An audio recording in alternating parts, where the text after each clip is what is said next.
Hello, and welcome back to another episode of Critical Reactions with your host, Bryan. We're going to finish today with a special selection, which is where one of you tell me exactly what it is I need to check out. Today's comes at us from John. Semargl, Pure Hatred. When we had the From First to Last theme, I started searching for bands which had shifted the most from their earliest record to their latest, and this band both shocked and amazed me. I'm curious if you can find any similarities between them. I kind of like both their styles, even though they're vastly different. So we're going to get something off of their debut album. Maybe in the future we'll check out something from their latest. This one comes off of Attack on God, called Pure Hatred. Let's dive into it and see what Semargl is bringing to the table today.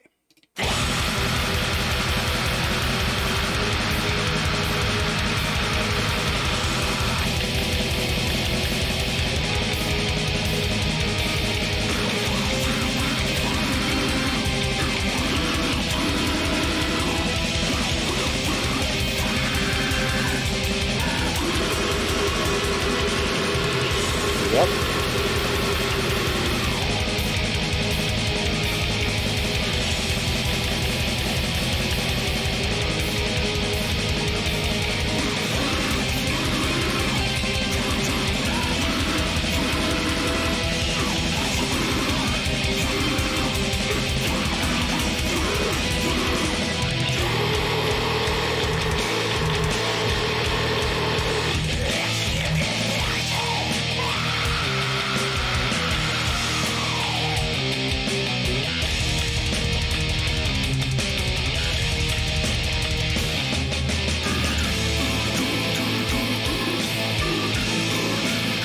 Volume on this is solid. He's not moving at all.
Interesting symbol ideas.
That's a neat idea.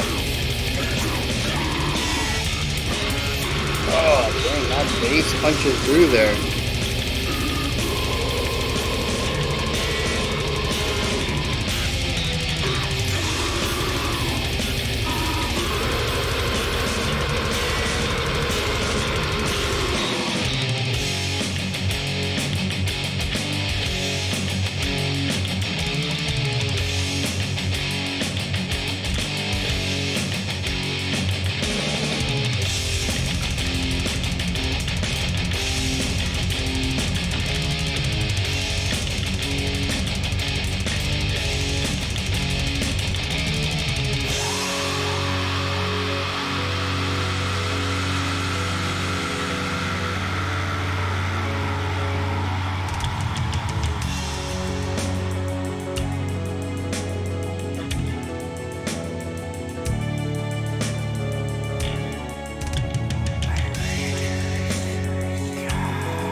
So we're still working on the 4 foundation, but our ride over on the right is triplets. Yeah.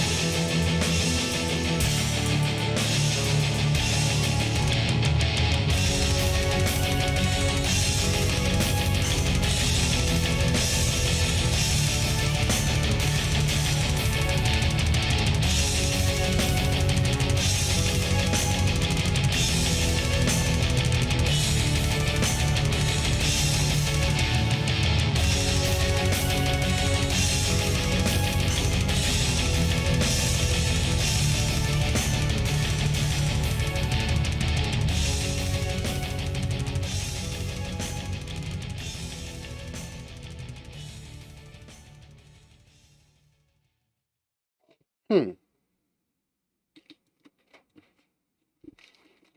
I mean, on the one hand, it's kind of traditional black metal. Um, we kind of bounce between an A and a B section in a lot of this, and our A is just 16th note playing, holding out notes on the guitars, just picking really fast, and then moving to another note, moving to another note, coming back down. And we do this, we jump back and forth between 2 chords, and then we bump it up an octave and do the same thing up there, and then we come back down an octave. And while this is going on, we just got the alternating blast beats and bass kick. The bass is just doing a lot of pedal tone stuff on the low end, and we got people growling over it. This A section is probably a good 40% of this track, 50% of the track. It shows up a lot, and it is fairly standard black metal. One neat idea on it though is, well, first of all, they do the octave jump on the guitar line, which I think is a really neat twist. They don't have to write anything new, but it allows the rather static idea to have some dynamic elements to it, which black metal being static is one of the things I'm not. It kind of pushes me away from the genre is a lot of the staticness. It's why I tend to like more of the proggier black metal stuff. But the other nice thing is the dual vocalists. It's 2 styles of harshes that I'm not a real big fan of, but it's something different, right? And while it did begin to grate on me, much like most black metal growls do, by the end of the track, at least at the beginning, it was a neat texture change, something that I hadn't heard before, in a similar context. So that was nice. Um, but aside from the small variation on the guitar part and our vocal layering, it's it's pretty standard black metal. We shift that down. We kind of drop the tempo a little bit, although honestly, we're just shifting from 16th notes to mostly quarter notes with some eighth notes thrown in there. This is our B section. It's a bit more withheld. It focuses more on the notes themselves rather than the ferocity of the attacks of the notes. And we get to hear some really neat harmonies here, as well as some small melodic ideas. But it continues on with that very abrasive, heavy-handed, rigid rhythmic style that continues to push the overall atmosphere of this heaviness, uh, continuing through it. And the vocals don't let up from that either. We kind of bounce back and forth between these, and then we hit a C section, and this changes up our slower concept a little bit, and we do another version of that slow contrast to the black metal. But it's all still black metal. We've heard this halftime or quarter time, in this case, black metal before. Um, and it's, yeah, we continue to do the guitar stuff, just slower. We just don't pick as fast. We let the notes breathe. The drums. The drums are interesting because sometimes we do let off on the drums a little bit. Sometimes we pair these slower sections with frequent double bass kicks rather than the alternating blast and bass. Um, But what's really neat in this C section is that we get to hear something neat pop out that was kind of there before but not super present. That's the bass. And the bass gets a chance to shine out a little bit, which is very cool. And when I heard the bass, I immediately jumped to the production. This is black metal adjacent, but it is certainly not black metal in all aspects. And production is certainly one of them. This is a very clear production. There is a little bit of grit, as you would expect on the guitars, because they got to be overdriven and distorted. You got to make that metal guitar tone. And the vocals are, of course, distorted since they're harsh vocals, but other than that, there's a lot of clarity in here. All the bits of the drum kit can be heard clearly. The bass can be heard clearly and even is quite present at times. The guitars are clear. I can make out the notes. And even the vocals, I could make out syllables and enunciation through there. It wasn't just a garbled, muddy mess. There's a lot of clarity in here while it's still a bit of a gritty mix. And it all comes together into something that is on the cleaner end of black metal, and works a lot better for me than some of the lo-fi stuff that we've heard, or I should say lower-fi stuff that we've heard. Now, going back to the bridge, though, our C section, we do introduce some new rhythmic ideas here that are kind of neat. At one point, we shifted back to the 16th note, but we put a couple of 30-second notes every other bar in there, sort of a gallop when we're already going pretty fast. So that was neat. And the bass got to do their own interpretation of this rather than playing quickly. We got to hear some slap pop going on in there, just some harsher accents, which is really nice.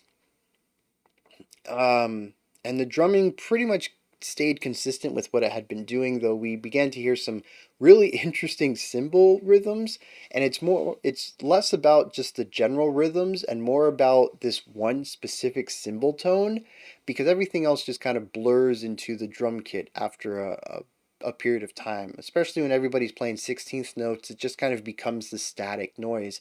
So when you hear something that is different from that, it sticks out. And there's this one cymbal, I think it was a China, that just stuck out in such a way, and it was kind of played with these really odd offbeat accents. Some of them I think were actually in between the downbeat and the offbeat, where your 16th notes go, but they were like randomly placed. They could be at the tail end of a beat. So when we break down beats in 4/4, which is what this is, we have beat 1, 2, 3, 4. And for the offbeats, we usually use the word and. So 1 and 2 and 3 and 4 and. We can subdivide that again to get our 16th notes, and we use the sounds E and A for those. So you get 1 E and a, 2 E and a, 3 E and a, 4 E and a. So where these accents were on the and. They were on the tail end of the beat getting ready to move into the next one, and this was what was accented. That's what feels weird about it. And it's not that they were physically hitting it harder or using more velocity or just accenting it like that. It's just that it was accented in the fact that it was a contrasting sound. I don't think we had heard the cymbal up to this point, and this cymbal stood out in the mix against the flurry of 16th notes that we were hearing in the rest of the band. It was just some really interesting syncopation going on there that I don't think was meant to stand out as much as it did. And if we didn't have this constant sound around it, I don't think the cymbal would have stood out. It purely is a product of being a sound that only comes up every once in a while against a flurry of snare and bass and guitar and bass drum that were coming at us 4 times a beat, 16 times a bar, just this rigid, constant sound that eventually blurs into the background. And so anything not that becomes it becomes easy to hyper focus on it. From here, though, we went to our outro, which I thought was interesting. We started with acoustic guitar and went into not a melody per se, but something more melodic. It was mostly just playing chords, but instead of strumming the whole chord, you strum the notes in a specific pattern, so it creates this idea of melody. They were using, if I remember correctly, starting on the lowest tone and going to the highest and coming back down. So we have this peaks and valleys loop going on.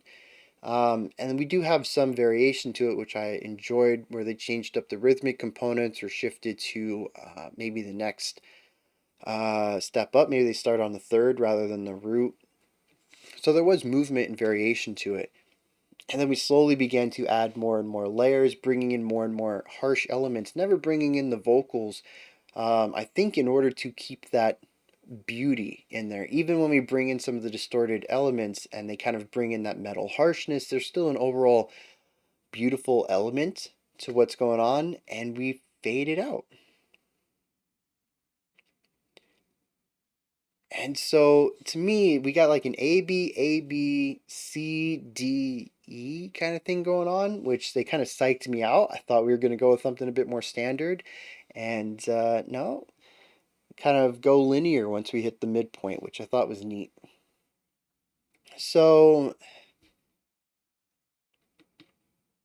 when it comes to stuff like this, I have a hard time connecting with it, right? Because it just, I said this earlier today with, what band was that we literally just checked out? Oh, yeah, Bolt Thrower. That it just sounds like a specific type of metal. With Bolt Thrower, the music sounded like generic standard metal, and with Semargl, it just sounds like black metal. And part of this is just going to be my lack of experience with the music. I'm sure people could look at some of the jazz or classical I listen to, and where I hear interesting novelty, they hear traditional jazz or stereotypical classical to it. So like I totally appreciate, and I didn't get to say this on the last video, so I hope I don't get torn apart in the comments too much about it.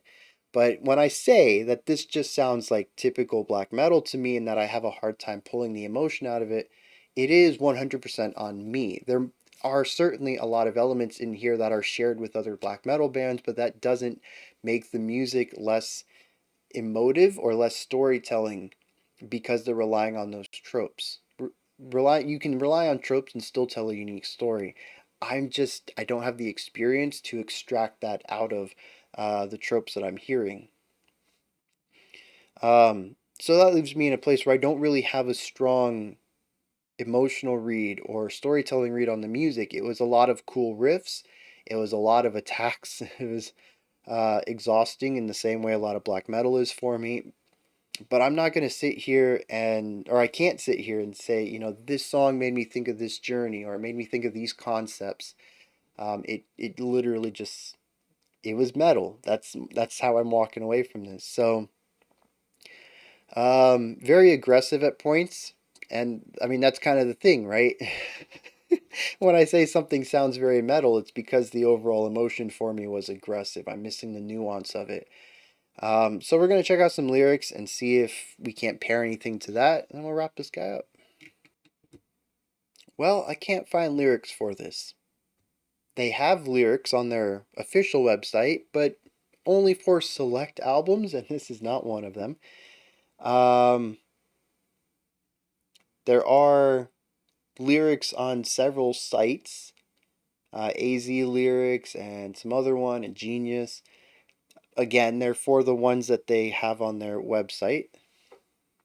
And Metal Archives doesn't have lyrics for them either. However, being that I searched so many websites for this, I spoiled myself a little bit on this, and now I'm kind of excited and hope that somebody is going to request something from their newer album.